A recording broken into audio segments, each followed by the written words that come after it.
G welcome back from break. آپ کو بتاؤں کہ پی آئی اے اور سول ایویشن اتھارٹی کا بتدریج حال جو ہے وہ بہت پتلا ہو گیا ہے اور اس کی کافی وجوہات ہیں، جن میں سے بیسک وجہ جو ہے وہ سیاسی انٹرفیئرنس ہے اور اس کے بعد دوسری وجہ جو ہے وہ حکام بالا کا انکمپیٹنٹ، نالائق یا کرپٹ ہونا ہے.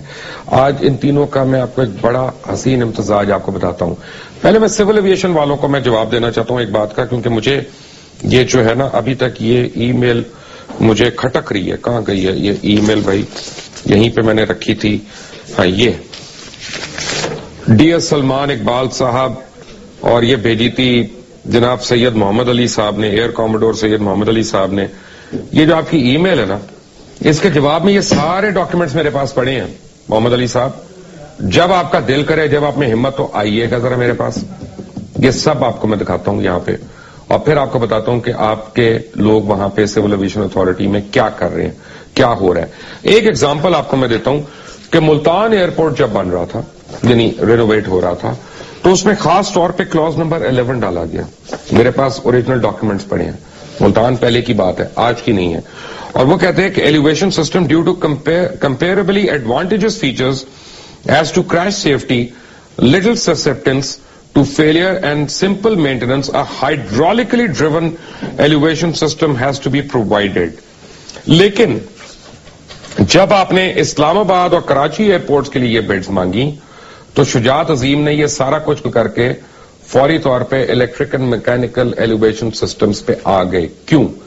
حالانکہ اس کے اوپر A380 جو ہے وہ نہیں لگ سکتا. آ کے آپ کی رن وے کی لینتھ نہیں ہے. اگر آپ رن وے کی لینتھ کرتے ہیں تو اس کو ٹیکسی کرنے کی اس کے پاس جگہ نہیں ہے. اگر آپ اس کی جگہ ایکسٹینڈ کرتے ہیں تو ٹرمینل آپ کو الگ بنانا پڑے گا. جب آپ ٹرمینل بناتے ہیں تو آپ کو نئی ایلیویشن سسٹمز وہاں پہ لگانے پڑیں گے. یہ اربوں کے ٹھیکے آپ نے ہر 4 سال کے بعد کس کو دینے ہیں شجاعت عظیم صاحب، اور کون سی کمپنیوں کو دینے ہیں؟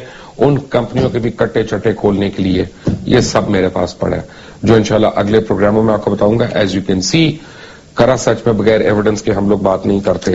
لیکن میں عام لوگوں کو، جو میری طرح کے لوگ ہیں، ان کو بتانے کے لیے ایک چیز ایکسپلین کرتا ہوں کہ ہم نے بڑی تحقیق کی. ایک چیز پہ ہم نے بڑی تحقیق کی کہ پاکستان انٹرنیشنل ایئر لائنز اور دیگر یعنی وہاں پہ جو سول ایویشن کے آلہ جات ہیں، یہ بڑے بڑے خراب کیوں ہو رہے ہیں، ان کو اتنا زنگ کیوں لگ رہا ہے، اور یہ کروڑوں کی، اربوں روپے کی مشینری جو ہے یہ کیوں ناکارہ ہو رہی ہے. اگر آپ جہازوں کی مالیت لیتے ہیں، ان کے پرزہ جات کی مالیت لیتے ہیں، اور سڈنلی ایئرپورٹ اور ایئرپورٹ پہ کام کرنے والے اور اس سے ملکہ علاقوں میں کام کرنے والے لوگ بیمار کیوں ہونے لگ گئے ہیں. تو آپ کو میں ایک بڑی انٹرسٹنگ بات بتاؤں کہ جہاں پہ جہازوں کے پرزہ جات اور انتہائی قیمتی اور اہم حصوں پہ کروژن کے واقعات ہیں، یہ ابھی نہ دکھائیں پلیز، یہ ابھی نہ دکھائیں. یہ ذرا ابھی میں شجاعت عظیم صاحب کا کارنامہ لوگوں کو چند منٹ میں دکھاؤں گا. جہاں پہ یہ سب کچھ ہے، وہاں پہ بڑی ایک فنڈامنٹل مسٹیک کی. کاسٹ کٹنگ میجرز جو انہوں نے کیے آ کے، ان میں نے کیا کیا، ڈائریکٹ بورنگ کی ایئرپورٹ کے پاس 18 لاکھ روپے سے بورنگ کی اور اسے کھارا پانی نکالنا شروع کر دیا. اور جو کے ڈی اے وغیرہ کراچی واٹر بورڈ سپلائی کرتا تھا پانی، اس کو انہوں نے کہا نہیں یہ ہم نے بچت کرنی ہے، یہ بڑے پیسے خرچ ہو رہے ہیں، یہ میٹھا پانی آتا ہے جی، اس سے ہم نے جہازوں کو نہیں دھونا، اس سے ہم نے اپنے انسٹرومنٹس کو، پرزوں کو نہیں دھونا، وضو کرنے کے لیے ان جگہوں پہ یہی پانی استعمال ہوگا، کوکنگ وکنگ کے لیے جب بوائل کرتے ہیں تو ٹھیک ہو جاتا ہے. وہ کھارا پانی جو ہے اس نے آ کے کروڑہ روپے کی مالیات کے جو پرزہ جات ہیں ان کو کروژن کرنا شروع کر دیا، سیویئر کروژن کرنا شروع کر دیا. اب یہ آپ کو میں بات بتاتا ہوں کہ یہ میں اپنی دل سے نہیں گھاڑ ڈالا. پی آئی اے کی انٹرنل کورسپونڈنس اب آپ کی اسکرین پہ میں دکھاتا ہوں. یہ ایک ای میل جنریٹ ہوئی منڈے ڈسمبر 22 2014 11:40 پہ صبح کو. P I engineering part 145 approve but no water in engineering area. پہلے تو وہ یہ کہہ رہے ہیں، پھر وہ کہہ رہے ہیں کہ it is very good that P I A has got ساری part 145 P C double A approval recently اور EASA part 145 in the past بلا بلا بلا. اور انہوں نے کہا کہ for the last few months there was no water being provided in engineering area even in the toilets and the wash basins. بڑے ریمائنڈرز کے بعد مینجمنٹ نے کیا کہ بورنگ کی، جو نہ صرف ہیلتھ کے لیے ڈینجرس ہے کیفیٹیریاز کے لیے، بلکہ اس پانی سے جو ہے نقصانات مشینری کو کروژن کی صورت میں ہونا شروع ہو گئے ہیں.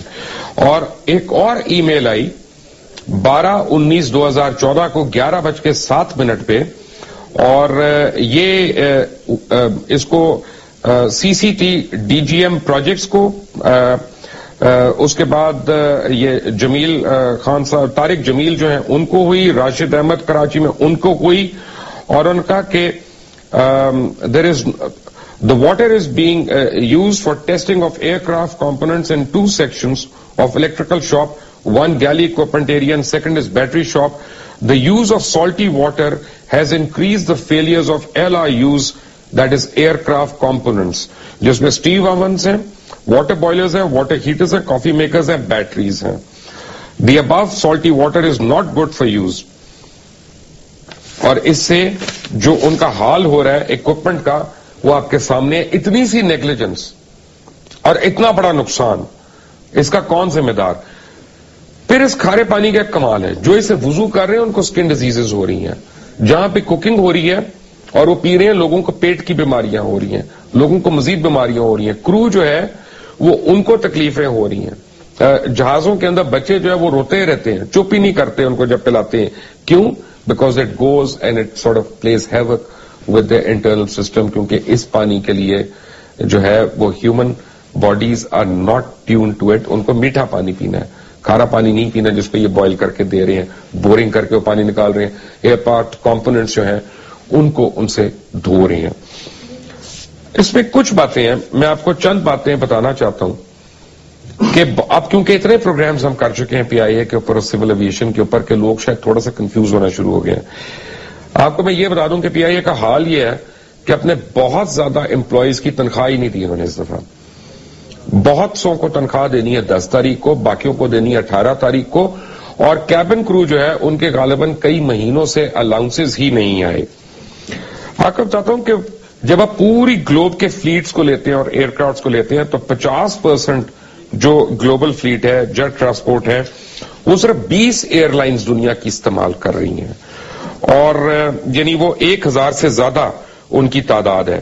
اور 52% آف ٹوٹل ایویشن ایکٹیویٹی, 52% جو ایویشن ایکٹیویٹی ہے وہ صرف نارتھ امریکہ اور کینیڈا کے اندر ہو رہی ہے, 48% باقی دنیا میں ہو رہی ہے, اور 16% جو ہے وہ ایشیا کے اندر اور ان ممالک میں ہو رہی ہے جس میں پاکستان آتا ہے, اور 16 میں سے پاکستان کا بہت تھوڑا سا وہ ہے. اگر آپ ان کو ڈیٹیلڈ موازنہ ان کا کرتے ہیں تو ٹوٹل ہل لاس جو ہے ان سارے جہازوں کے اوپر, تو جو ترقی یافتہ ممالک ہیں ان میں جو ہے 30% ہے, اور جو ترقی پذیر ممالک ہیں ان میں 70% ہے. یہاں پہ اب اپروچ اور لینڈنگ ایکسیڈنٹس اگر آپ لیتے ہیں تو وہ جو 52% ایئر ٹریفک ہے اس کے اندر صرف 17% ہے, اور جو باقی پوری دنیا میں جس میں تھرڈ ورلڈ کی ایئر لائنز آتی ہیں اس میں 83% ہے. اس میں جب آپ C F I T related accidents کو لیتے ہیں تو ہم جس تعداد میں آتے ہیں ہمارے 75% ایکسیڈنٹس جو ہیں وہ وہاں پہ ہیں. ایک اور آپ کا بات بتاؤں کہ ایئرپورٹس میں جو ٹوٹل یعنی ایئر لائن ایکسیڈنٹس ہیں گلوبل کمرشل جیٹ فلیٹ کے, ان میں ٹوٹل ایکسیڈنٹس ہوئے 2006 تک کا آپ کو بتا رہا ہوں 31, جو ہمارے یعنی ایئر سپیس میں اور ہماری ایئر لائنز کے جو ایکسیڈنٹس ہوئے وہ 22 تھے, جبکہ باقی پوری دنیا کے 9 تھے. ٹوٹل ہل لاسز جو تھے وہ 18 تھے, اور وہ جو ترقی یافتہ ممالک ہیں ان کے 4 تھے, اور جہاں پہ ہم جیسے لوگ آتے ہیں وہاں پہ 14 تھے. آبویسلی ایک سوال ہے کہ ہماری ایئر لائنز کو اتنے نقصانات کیوں ہو رہے ہیں. اس کی کئی ریزنز ہیں. ہیومن اینڈ فائنینشیل ریسورسز ہیں, نان پروفیشنل سیفٹی مینجمنٹ ہے, پور پروفیشنل ٹریننگ ہے, ایجنگ فلیٹ ہے, نان کوالیفائڈ پولیٹیکل اپوائنٹیز ہیں خاص طور پہ جیسے سول ایویشن اتھارٹی کے اندر ہیں, جیسے پاکستان انٹرنیشنل ایئر لائنز کے اندر ہیں, نان ایگزسٹنگ اور out dated corporate safety policy ہے کہ آج تک یہی نہیں فیصلہ ہو سکا کہ سنگل انجن کو جس کی پوری ایویونکس اس کو نائٹ فلائنگ کی اجازت دینی ہے نہیں دینی ہے, رن وے 36 رائٹ جو ہے اس کو ایکسٹینڈ کرنا ہے نہیں کرنا, ILS کیٹ 3 کیٹیگری کو لگانا ہے نہیں لگانا, ان کو کس ایئر سپیس کے اوپر سے جانے دینا ہے, ان کا بھلے 1 گھنٹہ زیادہ ہو بھلے ہولڈنگ ٹائم زیادہ ہو, کوئی فرق نہیں پڑتا, جتنا مرضی نقصان ہو جائے ان کو پیلتے رہو, یہ ہمارا کیا کر لیں گے at the end of the day. Fact of the matter is کہ اگر آپ میجر ایکسیڈنٹس کو لیتے ہیں, میجر ایکسیڈنٹس کو دنیا میں لیتے ہیں, ایئر ایکسیڈنٹس کو, تو آپ کو میں بتاتا ہوں کہ اس میں جو بہت سی بڑی کمپوننٹس ہیں وہ ہمارے حصے میں آ رہے ہیں. پاکستان میں مثلاً کنفلکٹنگ ٹریفک ہے, ہمارے ATCOs جو ہیں شاید اتنے ہائیلی ٹرینڈ نہیں ہیں اینڈ اوور ورکڈ ہیں.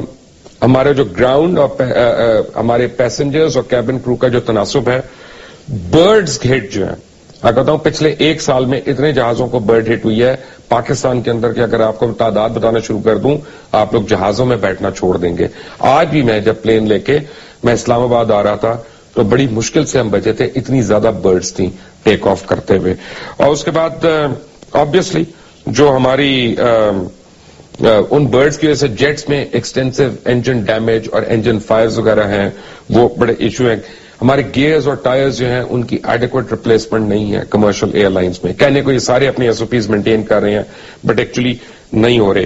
میں آپ کو ایک چھوٹی سی اگزامپل دیتا ہوں پروگرام ختم کرنے سے پہلے, کہ جب یہ انجینئرنگ ہے ان کو ہم نے خود دیکھا ہے. ابھی میں صحیح بات نہیں کر رہا کہ جہاز کے ٹائر کے اندر کٹ لگا ہوئے, کیا اس کی یعنی شفٹ ختم ہونے میں 1 گھنٹہ رہ گیا, اس کو جیک پہ کھڑا کو گھمایا اور واپس اس کو زمین پہ اتار دیا, یعنی جو کٹ ہے اب وہ زمین کے اوپر چھپ گیا. پری فلائٹ انسپیکشن میں وہ نظر نہیں آ رہا. ان کا اگلی شفٹ والا جانے وہ دیکھے عہدہ مسئلہ عہدہ کم ہے گا اور وہ جہاز ٹیک آف کر رہا ہے, and then that can cause a serious problem.